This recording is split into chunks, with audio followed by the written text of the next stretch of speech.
마가복음 3장 20절부터 35절까지 말씀을 봉독하도록 하겠습니다. 집에 들어가시니 무리가 다시 모임으로 식사할 겨를도 없는지라 예수의 친족들이 듣고 그를 붙들러 나오니 이는 그가 미쳤다 하밀러라. 예루살렘에서 내려온 서기관들은 그가 바알세불이 집혔다 하며 또 귀신의 왕을 힘입어 귀신을 쫓아낸다 하니 예수께서 그들을 불러다가 비유로 말씀하시되 사탄이 어찌 사탄을 쫓아낼 수 있느냐? 또 만일 나라가 스스로 분쟁하면 그 나라가 설 수 없고 만일 집이 스스로 분쟁하면 그 집이 설 수 없고 만일 사탄이 자기를 거슬러 일어나 분쟁하면 설 수 없고 망하느니라. 사람이 먼저 강한 자를 결박하지 않고는 그 강한 자의 집에 들어가 세간을 강탈하지 못하리니 결박한 후에야 그 집을 강탈하리라. 내가 진실로 너희에게 이르노니 사람의 모든 죄와 모든 모독하는 일은 사하심을 얻되 누구든지 성령을 모독하는 자는 영원히 사하심을 얻지 못하고 영원한 죄가 되느니라 하시니 이는 그들이 말하기를 더러운 귀신이 들렸다 함이라. 그때에 예수의 어머니와 동생들이 와서 밖에 서서 사람을 보내어 예수를 부르니 무리가 예수를 둘러 앉았다가 여짜오되 보소서 당신의 어머니와 동생들과 너희들이 밖에서 찾나이다. 대답하시되 누가 내 어머니이며 동생들이냐 하시고 둘러 앉은 자들을 보시며 이르시되 내 어머니와 내 동생들을 보라. 누구든지 하나님의 뜻대로 행하는 자가 내 형제요 자매요 어머니이니라. 아멘. 우리 주님께서 12 제자를 부르시고 자기와 함께하고자 하는 자들을 부르시고 귀신을 쫓아내는 권능을 주시지요. 우리 주님은 특징이 하나 있습니다. 공생의 사역을 시작하시면서부터 많은 자들이 함께 모여들기 시작한다라는 거지요. 특별히 예수님의 십자가 사역 외에는 이렇게 많은 사람들이 예수님 주위로 몰려듭니다. 그 가장 중요한 이유는 아마도 많은 병자들이 나음을 입은 것이고 귀신이 쫓겨남을 당한 것이겠지요. 더 나아가서 예수님의 말씀은 권능이 있었습니다.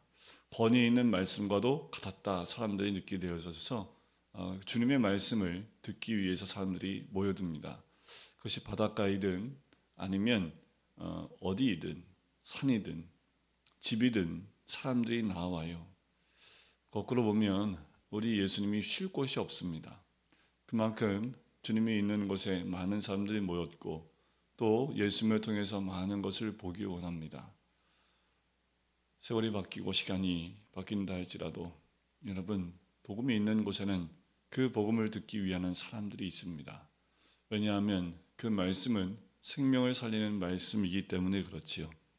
그런데 복음이 나눠지는 곳에는 오해도 있습니다. 친족들이 뭐라고 합니까? 그가 미쳤다라고 얘기를 해요. 예수님의 복음과 그 사역을 이해하지 못한 자들은 이렇게 오해할 수 있습니다. 지금도 마찬가지이지요. 예수님 믿는 것 때문에 지금 이 한국 땅에는 고난을 받는 것이 별로 그렇게 많지 않지요. 하지만 우리나라를 벗어나면 전 세계적으로 봤을 때 신앙의 자유가 있는 나라가 그렇게 많지 않습니다. 예수 믿는 것 때문에 죽임을 당해야 되고 또 가족에서 쫓겨남을 당해야 되고 오히려 가족을 통해서 죽임을 당하는 그 사건들이 특히 이슬람권 가운데에서는 많이 등장을 해요. 그만큼 이제는 복음을 위해서 복음을 믿기 위해서는 생명을 내어놓지 않으면 믿을 수 없는 믿을 수가 없는 그런 나라들과 환경 가운데 있는 사람들이 많이 있지요. 친족들과 그리고 가족들이 이해하지 못합니다. 더 나아가서 예루살렘에서 내려온 서기관들이 바알세불을 집혔다고 얘기를 해요. 바알세불은 당시에 귀신의 왕 사단을 의미하기도 합니다. 그러니까 귀신의 왕을 힘입어 귀신을 쫓아낸다고 얘기를 해요. 이 논리를 얘기하니까 예수님이 오히려 그들의 논리대로 반박을 해줍니다. 사단의 나라가 세워져야 되는데 사단의 나라가 자기들끼리 싸우면 그 나라가 세워질 수 있느냐 생각을 해보라는 거예요. 앞뒤도 맞지 않는 말을 하면서 예수님에 대해서 이런 이야기를 하니 주님이 도대체 너희들의 말이 이해가 되지 않는다라는 거예요. 하나님의 사역을 어떻게 그렇게 얘기할 수 있냐 말하면서 논리적으로 얘기를 해도 말이 안 되는 거예요. 가정이 세워져야 되는데 가족 안에 싸움이 있으면 어떻게 가족이 세워질 수 있습니까? 한 공동체가 세워져 나가는데 공동체 안에 분열이 있는데 어떻게 공동체가 세워질 수 있느냐? 하물며 사단이 자기를 것으로 스스로 분쟁하면 사탄이 일어설 수 있느냐? 망하지 않겠느냐? 라고 설명을 해주시는 거지요. 어느 누구도 반박할 수 없는 겁니다. 그런 사실은 말씀이 뭡니까? 누구든지 성령을 모독하는 자는 영원히 사하심을 얻지 못하고 영원한 죄가 된다라고 말씀을 하시지요. 성령 하나님에 의해서 이어지는 모든 것들을 오히려 이런 식으로 방해를 하게 되면 다른 것은 몰라도 성령을 모독하는 자는 사하심을 얻을 수 없다라는 거예요. 여러분, 우리가 주의 사역들 또는 하나님의 이름으로 이루어지는 모든 사역들을 바라보며 행여나 그것이 하나님의 사역을 방해하는 일 가운데 갈 수 있다라는 겁니다. 가장 중요한 건 뭐냐면 예수를 믿지 않는 것이 바로 성령을 모독하는 겁니다. 왜 그러냐 하면 예수를 믿지 않으면 회개할 기회가 없습니다. 예수를 구주로 영접하지 않으면 회개할 방법이 없어요. 그러니 성령을 모독하는 것과 마찬가지이지요. 왜냐하면 그들이 더러운 귀신 들렸다 함이라 라고 하는 거예요. 세상은 지금도 복음에 대해서 이렇게 험담을 하고 오해를 하고 그리고 하나님의 사역에 대해서 방해를 하는 일들이 끊임없이 일어납니다. 조직적으로 일어나고요. 그리고 여러 가지 방법으로 일어나고 있고 여러 가지 외국에서는 북한이나 이슬람권에서는 폭력을 통해서 일어나지만 자유민주주의 국가에서는 이런 논리적인 자기들 나름대로의 논리로 하나님의 사역을 방해를 하지요. 지금도 마찬가지입니다. 우리가 깨어서 주의 복음의 정수 가운데 있다 할지라도 세상은 어두움은 그 사역을 방해하기 위해서 우리를 흔들어 놓고 또 우리의 생각과 우리의 사고를 흔들어 놓는 그 사건으로 우리를 인도해 나갑니다. 잊지 말아야 될 것은 하나님의 사역을 온전히 분별할 수 있는 눈이 필요합니다. 지금 하나님이 복음을 위해서 역사하시는 그 역사하심을 깨닫지 못하면 우리도 우리 모르는 사이에 하나님의 사역을 분별치 못하고 방해하는 일 가운데 설 수 있다라는 거지요. 실제로 주님의 사역을 방해한 자들이 누굽니까? 서기관들입니다. 하나님을 믿는다 하는 자들이지요. 하나님을 유일신으로 믿고 있는 그들이 예수 그리스도의 사역을 바알세불이라고 이야기한다라는 거예요. 더 무서운 거지요. 하나님을 인정하고 믿는 사람들끼리 하나님의 사역을 방해하는 일이 일어날 수 있다는 겁니다. 우리가 조심해야 될 것은 성령을 모독하는 일, 하나님의 사역에 반대되는 일에 우리가 앞장서지 말아야 될 줄 믿습니다. 오직 주님의 사역, 구원의 사역, 복음의 사역, 말씀의 사역 가운데 우리가 함께 가는 것이 그 무엇보다 중요하지요. 그때 이제 어머니와 동생들이 와서 예수님을 찾아해요. 그래서 둘러서 있던 사람들이 얘기를 합니다. 보십시오. 어머니와 동생들과 누이들이 찾고 있습니다. 라고 얘기를 해요. 그때 우리 주님 뜬금없이 말씀하시지요. 내 어머니와 동생들이냐 하면서 둘러앉은 사람들을 바라보면서 이야기합니다. 내 어머니와 내 동생들을 보라 라고 얘기하는 거지요. 그러면서 이렇게 말씀하십니다. 누구든지 하나님의 뜻대로 행하는 자가 내 형제요, 자매요, 어머니이니라. 가족 구성원의 새로운 조건을 허락하십니다. 육으로 이루어진 그 가족보다 더 중요한 것은 하나님의 뜻대로 행하는 자가 형제요, 자매요, 어머니라는 거지요. 우리가 예수 그리스도 안에 들어오면 우리 모두가 형제요, 자매이지요. 그 믿음 가운데 들어온 모든 자들, 그것은 바로 믿음 가운데 하나님 뜻대로 행하는 자들이기 때문에 그렇습니다. 무엇보다 우리가 혈육보다 더 중요한 하나님 뜻대로 이루어진 자들이기 때문이지요. 우리가 매일 매 순간 하나님 뜻을 행하는 자인지 아닌지 우리 스스로 점검해 볼 필요가 있습니다. 어느 때가 가까이 올수록요, 하나님 뜻을 분별하고 그 뜻대로 순종하는 자들이 줄어들기 시작을 합니다. 하나님 뜻이 아닌 내 뜻을 세우기 시작을 하지요. 내 뜻을 세우는 것이 더 멋있어 보이는 시대가 되어집니다.